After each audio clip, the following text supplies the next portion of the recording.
Morning traders, what's up? Hello, YouTube. Hope everyone's doing well today. And we had another inflation report this morning. This morning's PPI came out. This one, it's like a precursor to what we could see in next month's CPI. And remember, last time around we had like an 11.3% reading, and this time around it was estimated around 10.3% year over year, from what I remember.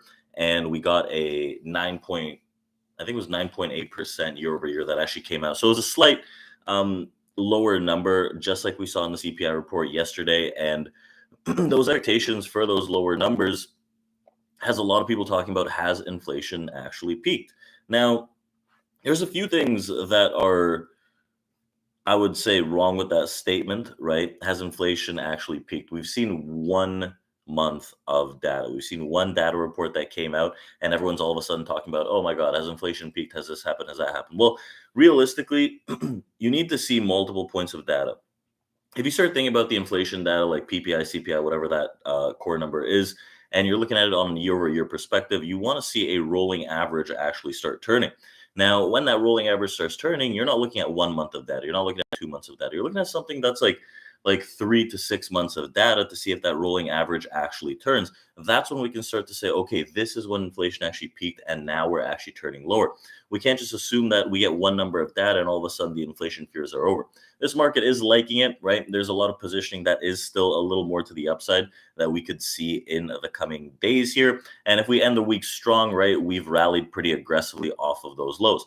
Now, there are some people out there that are talking about NASDAQ entering a bull market, which is honestly obscene. We're still, I don't know if we're still 20% off the highs, but we're drastically off the highs. We can't be looking at this and saying we've entered a bull market without actually breaking that all-time high. So again, the inflation data is a huge area of interest over this day, right? Yesterday, we had a very subdued market. It barely moved. It trickled to the upside. And today, finally, with that report that came out with the PPI, we could probably get a little more movement after all these inflation reports have been dealt with, if you will. We saw the buyers yesterday as we saw a cooling of inflation. So we'll see if that persists. We still have one more data point into the next Fed announcement. So we'll see. We saw the S&P that ripped over 2% with all of its 11 sectors finishing higher. The tech-heavy NASDAQ composite also regained over 20% from those lows. So a very strong rally. And like I said, a lot of news outlets are talking about, oh, this entered a bull market. That's not necessarily how it works. So we'll see how that shapes up. We had the annual CPI inflation, the year over year, fall to about 8.5%. Remember, just a few months ago, when we were 8.5%, everyone was screaming. But the previous month, year over year rising was 9.1%. So it's a pretty drastic change. The core CPI rose 0.3% less than forecasted, dropping to 5.9% on an annual basis. And traders saw now only a 43% chance of a 75 base point hike instead of that 70% chance of a 75 base point hike into September. So we can take a look at that as well. It might have changed again. Let's just see. I'm just opening the Fed Watch futures here.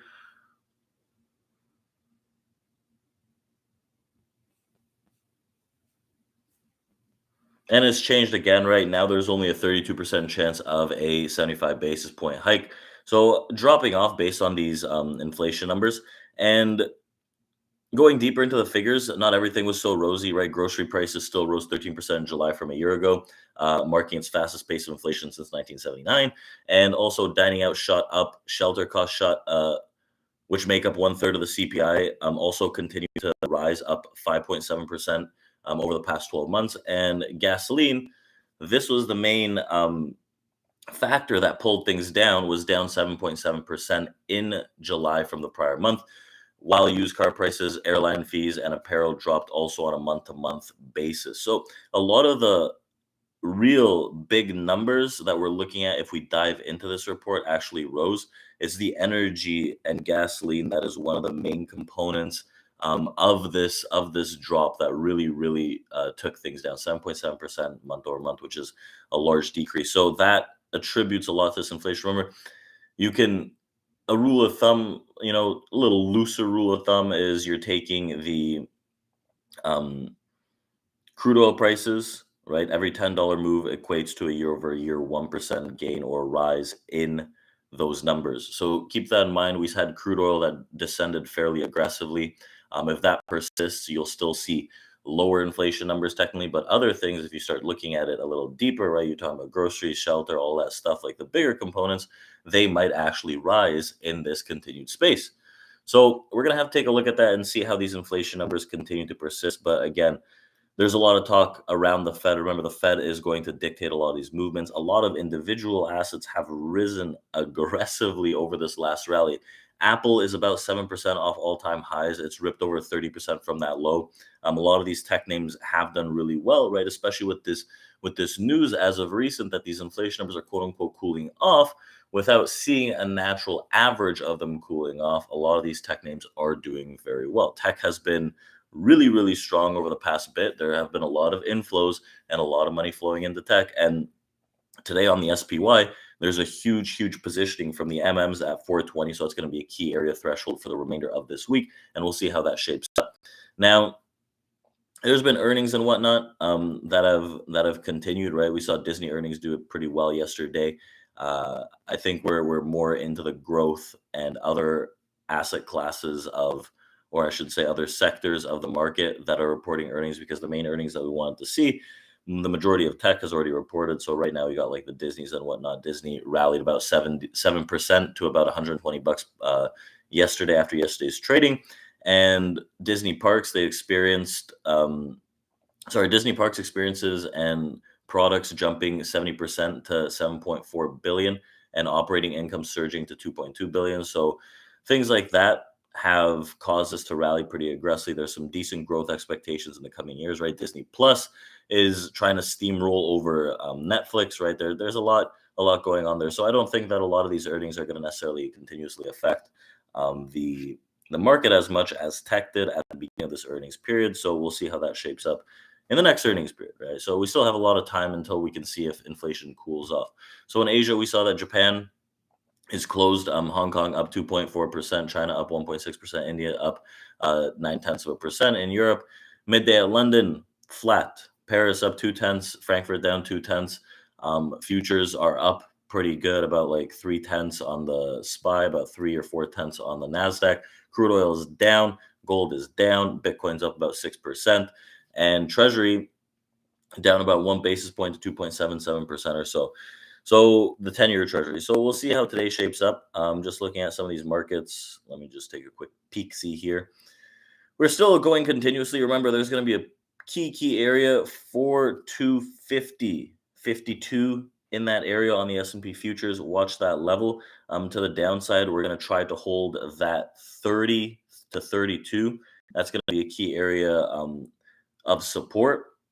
If we manage to bypass that, you have the 16s below, and then the 08s, and then eventually the 41.96s. If that gives way this week at some point, I think we could see that potential turning point. But again, for 250, we're on a pretty strong rise to the upside. Volume, on the other hand, needs a little work, I would say, but a lot of things are looking fairly bullish continuously, right? They're holding this stuff out. That PPI and inflation news helped persist some of this upside naturally. We saw that quote unquote cooling off, if you will. And we'll see how that persists and we'll see how that shapes up. So that's all we got for today. Just still talking about inflation, still talking about some of that data. And you have to keep in mind what that data actually means on an average, right? Rolling average basis rather than just looking at 1 month. So let's jump into our live trading rooms. Check us out at TradeProAcademy.com. Check us out at our free community.TradeProAcademy.com, where you can check out this on Discord. And we'll see you guys tomorrow to wrap up the week. So stay diligent. I'm still seeing some bullish expectation for the end of the week. It doesn't mean we just continuously blindly buy it, but you can't be short in this market just yet, right? They're kind of steamrolling the shorts and they're getting spanked. So we'll see you guys tomorrow and chat soon.